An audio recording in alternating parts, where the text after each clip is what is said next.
Surabaya diundang untuk hadir di Tokyo, delegasi dalam Tokyo Global Forum Children. Jadi ada 20 negara yang akan diundang. Memulai project ini sejak tahun 2022. Saat itu masih kelas 4 SD dan itu masa bangkit dari wabah COVID-19.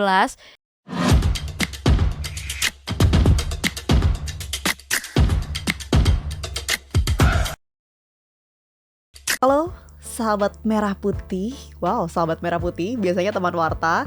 Oke, kali ini podcast spesial berkolaborasi dengan kampus kebanggaan Warta 17 Agustus, yaitu Universitas 17 Agustus 1945 Surabaya. Dan spesial kali ini pematerinya bukan dari internal Untak, tapi salah satu siswa yang disupport oleh kampus Merah Putih Untak Surabaya.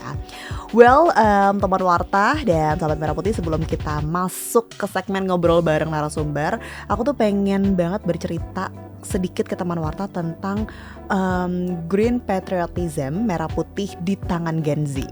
Dulu patriotisme itu diukur dari seberapa berani kita mengangkat senjata perang secara langsung di medan perang yang real, dan darah tertumpah untuk menjaga tanah air tentunya. Tapi sekarang anehnya perang yang kita hadapi itu cukup berbeda, terutama di akhir 2025 dan mungkin masih akan berlanjut di tahun-tahun berikutnya.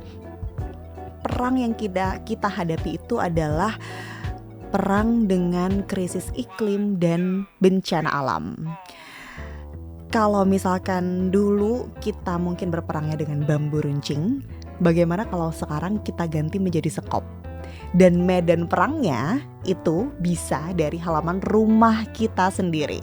Selamat datang di era Green Patriotism bersama dengan podcast Warta 17 Agustus berkolaborasi dengan Untak Surabaya. Kita akan mengobrol banyak hal, akan mengulik banyak hal dari salah satu pegiat Green Patriotism yang konon katanya sih masih mungil ya, masih mungil tapi ilmunya sudah sangat luar biasa. Halo, selamat siang Reva. Halo, selamat siang Kak. Terima kasih banyak sudah hadir di studio Warta 17 Agustus. Senang banget, gimana kabarnya? Alhamdulillah baik. Kalau Kak Alma bagaimana? Baik banget. Kita tuh baru kenal ya teman Warta. Ini kita baru kenal banget kan hari ini. Betul. Dan cukup surprise karena ternyata hari ini juga aku sebenarnya nggak tahu ya teman warta siapa sih gitu kira-kira narasumbernya, baru tahu H-1 dan itu pun malam, dan sekarang langsung berhadapan sama Reva, langsung kenalan di sini. Reva, boleh nggak sih diceritain kok bisa gitu loh tiba-tiba channelnya Reva tuh diundang gitu ke Untak Surabaya, gimana coba ceritanya? Oke, jadi kebetulan saya adalah Eco Student of the Year Kota Surabaya tahun 2025 dan juga Putri 5 Lingkungan Hidup Kota Surabaya tahun 2024. Sehingga saya ini diundang audiensi awalnya ke Untak menemui Bapak Wakil Rektor dan juga Bapak Pembina di Untak, Bapak Bambang DH. Nah, saya kemudian sharing tentang proyek lingkungan hidup dan juga mendapat apresiasi dan dukungan, dan akhirnya saya diajak untuk podcast nih dengan Untak Surabaya. Dan selain itu juga karena audiensi ini dilakukan karena mendengar kabarnya saya akan berangkat ke Tokyo sebagai delegasi dari Indonesia dalam Tokyo Global Forum Children. Begitu. Oh wah, diundang ke Tokyo ya. Itu dari pemerintah Indonesia atau dari Tokyo? Jadi kota Surabaya ini alhamdulillah sebagai salah satu kota layak anak di Indonesia, sehingga Surabaya diundang untuk hadir di Tokyo, delegasi dalam Tokyo Global Forum Children. Jadi ada 20 negara yang akan diundang dengan kota layak anaknya di setiap negara itu. Dan saya adalah salah satu perwakilan anak dari Tokyo Global Forum Children itu. Begitu. Oh wow, salah satu perwakilan anak. Dari Indonesia ada berapa orang? Dari Indonesia kebetulan Surabaya Kak yang kota layak anak, sehingga hanya saya yang mewakili. Hanya Reva aja yang mewakili ke Tokyo. Iya. Congrats ya, good luck, semoga lancar delegasinya di sana. Dan Reva berarti sekarang kan duduk di bangku SMP. Betul. Kelas 8. Iya. 14 tahun. Tadi udah sempat nanya di belakang kamera. 14 tahun ya, bener ya? Betul. 14 tahun teman Warta. Nah, ini terutama teman-teman yang lagi menonton, yang mahasiswa gitu kan ya, mungkin kakak-kakak mahasiswa yang sedang nonton podcast kali ini, atau mungkin fresh graduate, atau mungkin baru lulus SMA juga, melihat Reva mungkin bisa jadi salah satu inspirasi ya dan motivasi. Kita dengarkan cerita dari Reva setelah ini. Well, Reva kan tertarik ya, minatnya itu di bidang dunia tanam menanam. Ya, Betul. kita simpelnya bilangnya tanam menanam ya. Dengan berapa tanaman yang ditanam? Sekarang sudah 35.000. 35.000. Oke, kamu mau buat hutan di mana gitu ya? Ya, dengan beberapa penghargaan, Reva ini menjuarai juara 1 literasi SDGs nasional, betul ya? Terus finalis Putri Lingkungan Hidup. Betul. Dan juga mendapat apresiasi langsung dari Ibu Risma hari ini. Ya, Betul. Ibu Menteri ya, Tri Risma hari ini. Wah, pasti Ibu Menteri juga bangga sekali karena salah satu sosok inspiratifnya berasal dari salah satu sekolah unggulan di kota kita tercinta, kota Surabaya.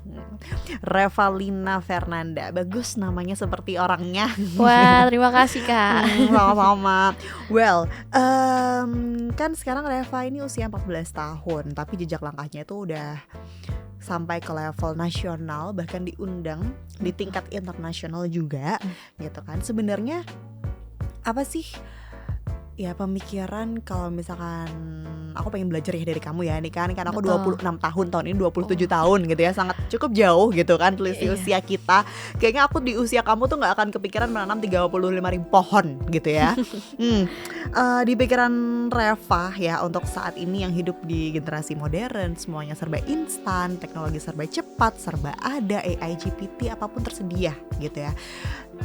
Kenapa kok memilihnya menanam pohon? Apa sih yang dipikirin Reva saat bangun tidur gitu kan, pertama kali kok udah langsung kayak excited sampai mau tidur lagi? Oke. Jadi kebetulan lingkungan sekitar rumah saya itu lokasinya sangat dekat dengan pabrik-pabrik kegiatan industri, tentunya juga sangat padat di sana. Dan setiap hari saya pergi dari rumah ke sekolah, berangkat itu sudah terasa polusi-polusi udaranya.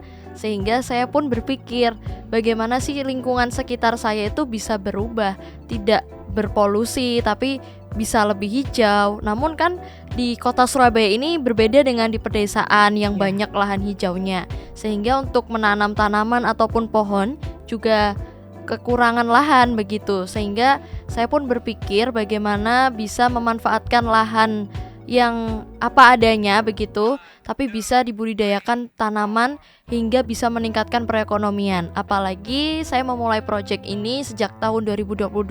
Saat itu masih kelas 4 SD dan itu masa bangkit dari wabah COVID-19, dimana itu tentunya banyak masyarakat yang terdampak ekonominya juga. Sehingga saya mulai berpikir bagaimana bisa saya membudidayakan tanaman, lalu tanaman ini bisa diolah jadi produk yang bisa meningkatkan perekonomiannya masyarakat. Akhirnya memilih bunga telang. Nah, bunga telang ini awalnya saya tanam di sekolah karena lingkungan yang paling terdekat kan sekolah ya Kak, setiap hari. Kemudian saya juga dibantu Bapak Ibu guru untuk menanam dan merawatnya. Kemudian saya budidayakan juga di rumah. Dan akhirnya banyak nih tanaman yang sudah keluar bijinya. Bijinya ini saya tanam kembali sampai jadi sekitar 1.000 awalnya. Kemudian ada ajang penganugerahan Pangeran dan Putri Lingkungan Hidup Kota Surabaya tingkat SD 2022. Saya terpilih dari sekolah untuk mengikuti ajang tersebut. Saya coba, walaupun memang awalnya saya tidak yakin karena belum ada bekal passion di bidang lingkungan hidup sebelumnya. Namun karena kegigihan dalam berusaha, terus berjuang supaya bisa memberikan yang terbaik, alhamdulillah juara di Putri Lingkungan Hidup SD 2022 Kota Surabaya. Dan saat itu saya juga sudah membina kampung adopsi. Jadi dari SD saya memang sudah membina beberapa kampung. Kampung adopsi ini adalah kampung yang masyarakatnya saya berdayakan untuk membudidayakan bunga telang, untuk mengolah menjadi produk. yang bisa dijual di UMKM-nya masing-masing. Begitu, Kak. Oh wow, menarik sekali ya. Itu ceritanya kamu sudah memikirkan sampai ke level gimana caranya apa yang kamu tanam Iya, itu bisa menghasilkan ya secara ekonomi. betul. Kamu belajarnya di mana sih? Aku pengen tahu tipsnya. Kok bisa kayak seorang anak ya berusia 14 tahun, waktu itu kurang dari 14 tahun ya berarti ya, masih SD Waktu ya? itu iya masih 9 tahun waktu Masih itu. Iya. 9 tahun. Didikan orang tua deh itu pasti sangat berpengaruh sekali ya, karena rumah adalah madrasah yang sebenarnya. Aku Betul. percaya itu gitu kan. Didikan dari mama papa, manggilnya mama papa ya? Iya, benar. Mama papa apa sih yang menurut Reva itu sampai bisa bikin Reva di tahap sekarang? Kalau didikan dari mama papa itu sebenarnya walaupun saya anak tunggal tapi Yap. dididiknya mandiri. Jadi bagaimana saya bisa mandiri menjadi anak perempuan yang tangguh, karena mama papa itu berasumsi bahwasanya anak tunggal itu harapan satu-satunya nih. Jadi kalau misalkan kamu nggak jadi orang yang baik, maka siapa lagi yang akan diharapkan? Dan juga mama papa itu selalu membekalkan pada Reva menjadi orang itu di mana-mana harus tetap jadi orang yang bermanfaat untuk orang lain, untuk lingkungannya. Jadi Reva berpikir mungkin dengan membudidayakan tanaman akhirnya lingkungan sekitar jadi lebih hijau, masyarakat lebih peduli lingkungan, dan ketika saya menghasilkan produk olahan dari bunga telang, mungkin masyarakat sekitar saya juga terbantu perekonomiannya, bahkan mengkonsumsi makanan dan minuman herbal yang tentunya lebih sehat untuk tubuh. Begitu. Oh wow, jadi ya Betul. pasti orang tua punya peran yang besar ya Iya, dalam mendidik benar. Reva sampai akhirnya menjadi setangguh ini ya sekarang. Mungkin tidak dimanja tapi ternyata Reva menuai dan memetik hasilnya sekarang. Oke, kenapa bunga telang? Kan ada banyak sekali tanaman-tanaman. Kenapa kok bunga telang? Jadi saat saya memilih bunga telang ini awalnya juga terinspirasi dari kisah guru saya di sekolah SD. Beliau ini punya penyakit mah akut dan dianjurkan oleh dokter untuk mengkonsumsi bunga telang karena sebagai tanaman herbal yang bisa mengobati penyakit mah akut tersebut. Namun guru saya ini awalnya tidak membeli bunga telang yang instan begitu ya Kak, tapi Iya.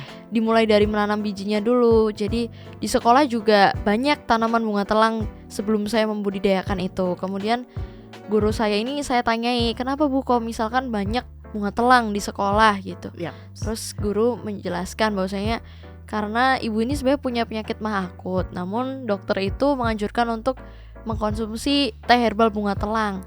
Dalam 1 bulan setelahnya, alhamdulillah mah akutnya ini bisa sembuh. Kemudian juga guru saya ini selalu mengajarkan peduli lingkungan begitu. Dan akhirnya saya pun semakin tertarik nih. Wah, bunga telang ternyata khasiatnya berarti banyak juga ya, bisa mengobati penyakit guru saya begitu. Akhirnya saya mencoba untuk menelusuri lebih lanjut manfaatnya, kemudian bagaimana cara menanamnya. Ya. Akhirnya saya membudidayakan bijinya bunga telang ini di rumah. Saya minta dari biji bunga telang yang ada di sekolah saya. Begitu.